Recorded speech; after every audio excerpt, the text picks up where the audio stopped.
नमस्कार दोस्तों, मैं हूँ नेहा और आज मैं आपको 4 बेटियों की माँ की दर्द भरी कहानी सुनाने जा रही हूँ, जिसे सुनकर आपकी आंखों में भी आंसू आ जाएंगे। आशा करती हूँ कि आपको ये कहानी ज़रूर पसंद आएगी। मेरा नाम नित्या है। मैं अपने माँ बाप की इकलौती बेटी थी और मेरे माँ बाप बहुत गरीब थे, इसलिए मेरी शादी होने में देरी हो रही थी क्योंकि दहेज के लिए हमारे माँ बाप के पास उतने पैसे नहीं थे। एक दिन हमारे घर मेरे लिए एक रिश्ता आया। वो लोग एक बड़े अमीर खानदान से थे। मेरे पिता ने बड़ा और अमीर खानदान देखकर बिना ज़्यादा कुछ जाने समझे मेरी शादी उस घर में कर दी। मेरे पति का नाम सुंदर था। वो भी अपने खानदान का इकलौता वारिस था। मेरे माँ बाप बस इस बात से खुश हो गए कि बहुत बड़ा घर है और इकलौता बेटा है, लेकिन जहाँ बेटे इकलौते हों वहाँ पर सारी जिम्मेदारियाँ भी बहू पर पड़ ही जाती हैं। इस घर में किसी चीज़ की कमी नहीं थी, लेकिन एक चीज़ ने जीना हराम कर रखा था, और वो ये कि मुझे सिर्फ घर का वारिस पैदा करना था। घर में शादी के पहले ही साल पेट से हो गई। मैं बहुत ज़्यादा खुश थी, लेकिन यह हमारे समाज की तकलीफ़ है कि एक महिला से उम्मीदें कभी खत्म नहीं होती। पहले वह अच्छी पढ़ाई करे, फिर वो खूबसूरत दिखे, उसके बाद उसकी शादी की जाती है। शादी के बाद पूछा जाता है कि माँ बनी या नहीं, और माँ बनी है तो बेटी की या बेटी की, और अगर बेटी की माँ बनी है तो बेटे की माँ क्यों नहीं। एक औरत की पूरी ज़िंदगी इन्हीं सब बातों को करने और सुनने में गुजर जाती है। मुझे भी भगवान ने पहली बेटी दी। मैं बहुत खुश थी क्योंकि ऐसे भी लोग थे जिन्हें शादी के 10 साल बाद भी औलाद नसीब नहीं हुई थी। लेकिन मेरी सास और मेरे पति बिल्कुल भी खुश नहीं लग रहे थे। फिर भी उन्होंने नाराज़गी जाहिर नहीं की, लेकिन मुझे पता नहीं था कि भाग्य ने मेरे लिए क्या लिख के रखा था, क्योंकि मेरे घर में एक एक करके 3 बेटियों का जन्म हुआ। इस घर को एक हवेली कहना ज़्यादा उचित होगा। इस हवेली का एक नौकर भी था जिसका नाम विकास था। ये वही था इस घर में जो मेरा दर्द समझता था। वो कहता था कि भगवान ने तो आपके घर में ढेर सारी खुशियाँ दी हैं। वहीं अक्सर एक खबर बाहर सुनाते आता कि बेटी हुई है, और बदले में मेरे पति से थप्पड़ भी खा लेता। आखिरी 2 बेटियां जब पैदा हुई तब मेरे पति और मेरी सासू माँ ने बहुत गुस्सा किया। मुझे ये 2 बातें सुनाई और कई हफ्तों तक उनका मूड भी खराब था। अब तो मेरे पति अपनी बेटियों से प्यार तक नहीं करते थे। मेरी सास भी उन्हें अपने करीब नहीं आने देती थी।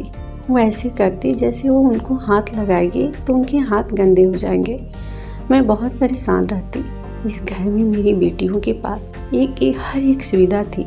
वे अच्छे स्कूलों में जाती थी और अच्छा खाती पीती थी, पर कोई उन्हें प्यार नहीं करता था। इसलिए मेरी बेटियां बहुत जिद्दी होती जा रही थी। अब मैं भी भगवान से 3 बेटियों के बाद एक बेटा देने की प्रार्थना करने लगी, क्योंकि मैं भी चाहती थी कि भगवान मेरी झोली में एक बेटा दे दे। लेकिन तीसरी बेटी के 2 साल बीत जाने के बाद भी मैं पेट से नहीं हुई 3 बेटियों की माँ, और जब पेट से नहीं होने के कारण मुझे और भी बातें सुननी पड़ रही थी, मैं बहुत चिंतित रहती थी। जब इंसान बहुत परेशान होता है तो उसे जो भी मिलता है उसे दिल की बात कह देता है। इसी तरह मैं अपने नौकर विकास को अपने दिल की बात कह दिया करती थी। मैं आजकल बहुत परेशान हूँ। बस ये समझ लीजिए कि मैंने विकास को अपने बारे में सब कुछ बता दिया था कि मुझे क्या अच्छा लगता है, क्या बुरा लगता है, मैं क्यों परेशान रहती हूँ। लेकिन विकास ने मुझे अपने बारे में कभी भी कुछ भी नहीं बताया। वैसे भी मुझे जानने में कोई दिलचस्पी नहीं थी। वह एक अच्छा इंसान था, उम्र में मुझसे छोटा था, इस घर और परिवार का बहुत पुराना वफादार था। उसके बाप दादा भी यहाँ नौकर के रूप में काम करते थे। मैंने दिन रात प्रार्थना की, मन्नतें मांगी, और फिर भगवान ने मुझे आशीर्वाद दिया। मैं चौथी बार पेट से हुई। मैं बहुत खुश थी। मैं खुश थी क्योंकि भगवान ने मुझ में फिर से एक नई उम्मीद जगा दी थी। अगर ऐसा ना होता तो बहुत बुरा हो जाता। जब भी मैं पेट से होती थी तब मेरे पति और सास पूरे 9 महीने तक आराम से पेश आते थे। उन्हें आशा थी कि सब कुछ ठीक हो जाएगा और भगवान हमें एक बेटा दे देगा। एक दिन मैं अपने कमरे में बैठी थी कि मेरी सास मेरे कमरे में आई और पहले मेरी तबीयत के बारे में पूछा। फिर मुझसे बोली कि देखो, अगर इस बार भी तुम्हें बेटा नहीं हुआ तो हम तुम्हें कुछ ऐसा करना होगा जिसकी तुमको हमसे उम्मीद नहीं होगी। मैंने पूछा कि आप ये क्या कह रही हो, क्या करेंगे आप? मेरी सास ने कहा कि हम तुम्हें घर से निकाल देंगे। मैं बहुत ज़्यादा परेशान हो गई और मेरी आंखों से आंसू बहने लगे। मैंने कहा कि इस घर के अलावा मेरा है ही कौन? मेरे माता पिता तो इस दुनिया में नहीं रहे, भाई बहन भी कोई नहीं है। अगर आप मुझे घर से निकाल देंगी तो मैं अपनी बेटियों को लेकर कहाँ जाऊंगी? मेरी सास ने कहा कि ये हमारा प्रॉब्लम नहीं है, इसलिए दुआ करो कि तुम्हें इस बार बेटा ही पैदा हो। अगर तुम्हें बेटा पैदा हुआ तो तुम इस हवेली में रानी बनकर राज करोगी। मैं तुम्हें बहुत ज़्यादा खुश रखूँगी। तुम्हारी बेटी और तुम जो चाहोगी तुम्हारे सामने पेश किया जाएगा। लेकिन तुम्हें बेटा नहीं हुआ तो तुम्हें आसमान से उठाकर ज़मीन पे फेंक दिया जाएगा।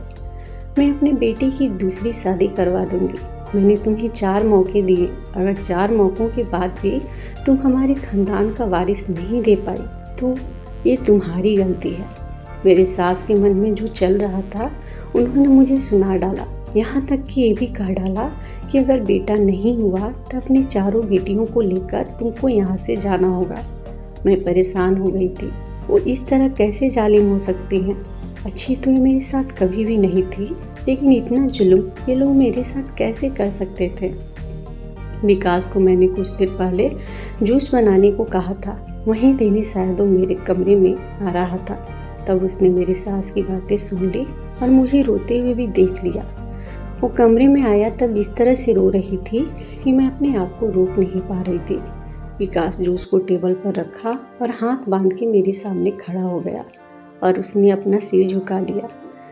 मैंने अपने आंसू साफ कर दिए और वो बोला कि मेम साहब, मैंने सब कुछ सुन लिया है। ये बहुत ही निर्दयी लोग हैं।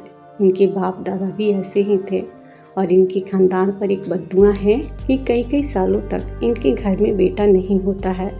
बड़े साहब भी बड़ी मेम साहब को शादी के 10 साल बाद ही पैदा हुए। मैं हैरान हुई कि मेरी सास 10 साल बाद भी जब मां नहीं बन पाई थी तब उन्हें क्या महसूस हुआ होगा, वहीं जो अब मुझे महसूस हो रहा है। फिर क्या वो मेरा दर्द नहीं समझ सकती? मगर मैंने तो इस घर को औलाद दी थी, ऐसा तो नहीं था कि मैं बिल्कुल ही बांझ थी। विकास बोला कि मेम साहब, मैं हमको एक तरकीब बताता हूँ। ये बड़ा पुराना उपाय है, हमारे बड़े और बुजुर्गों का भरोसा है।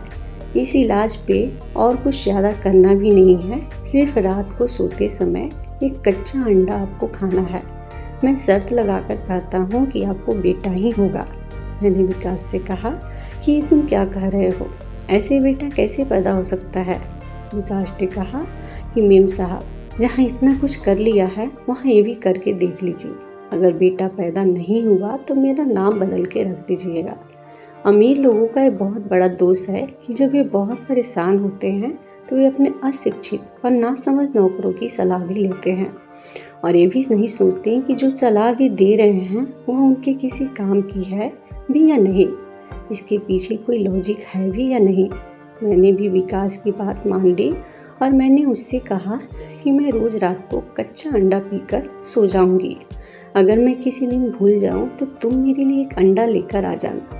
विकास ने कहा कि मैं ये काम अपनी जिम्मेदारी समझकर कर लूँगा और मुझे यकीन है कि इस बार आपको ज़रूर एक पुत्र की प्राप्ति होगी।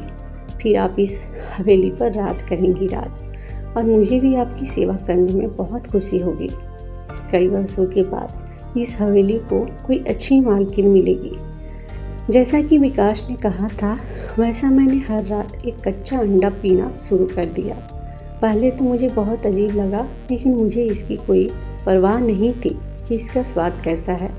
ये करना अजीब काम था, पर मुझे किसी भी तरह बेटे की माँ बनना था। यही मेरे जीवन का उद्देश्य बन गया था। अगर मैं किसी दिन भूल जाती तो विकास खुद मुझे दूध देने के बहाने अंडा ला कर देता। मेरे पति को इस बात का पता नहीं था, लेकिन एक दिन ये बात मेरे पति के समझ में आ गई। मेरे पति ने देखा और बोला कि ये अंडा तुम्हारे लिए आया है। तो मैंने कहा कि उबला हुआ अंडा है, आपकी माँ ने कहा है कि रात को दूध के साथ एक अंडा खाया करो। मेरे पति हंसे और बोले, साथ में ये भी प्रार्थना करो कि तुम्हें बेटा ही हो, नहीं तो खाना पीना तुम्हारे किसी काम नहीं आएगा। कभी कभी मुझे ये सोचकर बहुत दुख होता था कि मेरे पति सुंदर मेरा साथ नहीं देते, मेरे लिए कुछ नहीं कर सकते, लेकिन कम से कम मुझे तसल्ली तो दे सकते हैं। अगर मुझे इनका थोड़ा सा साथ मिल जाता, थोड़ा सा सुकून मिल जाता। लेकिन अब तो सच तो ये था कि मुझे उससे कोई उम्मीद नहीं थी। उसने मुझे हमसफ़र नहीं समझा, उसने मुझे बच्चा पैदा करने की मशीन समझ रखा था। उससे मुझसे बेटा चाहिए था। मैंने प्रार्थना की कि इस बार मुझे बेटा ही पैदा हो, जिसको उसके हवाले करके मैं कह सकूं कि जो चाहिए था वो तुम्हें मिल गया और मुझे तुमसे कोई शिकायत नहीं है, और हम पति पत्नी तो बस नाम के हैं। उस दिन का मुझे इंतज़ार था। मैं उसे कहना चाहती थी कि इन 5 सालों में मेरे अंदर बहुत नफ़रत भर गई है। मैंने फिर भी किसी तरह सब कुछ बर्दाश्त किया, क्योंकि बेटियों की माँ थी। सच कहते हैं कि औरत की इज्जत मर्द से ही होती है।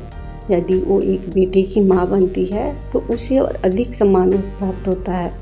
एक दिन मैंने इस हवेली में कुछ बहुत ही अजीब घटित हुए सुना था कि मेरे पति गुस्से से चिल्ला रहे थे कि विकास कहाँ है। पता चला कि वो घर पर नहीं था। पता नहीं वो कहाँ गायब हो गया था। दोस्तों, इस कहानी की आगे का भाग यानी कि अंतिम भाग मैं आपको अपने अगले वीडियो में बताऊंगी।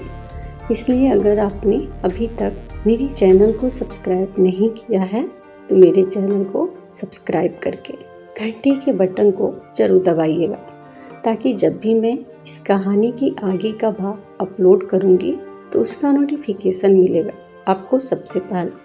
इस कहानी की वीडियो को देखने के लिए आपका बहुत बहुत धन्यवाद।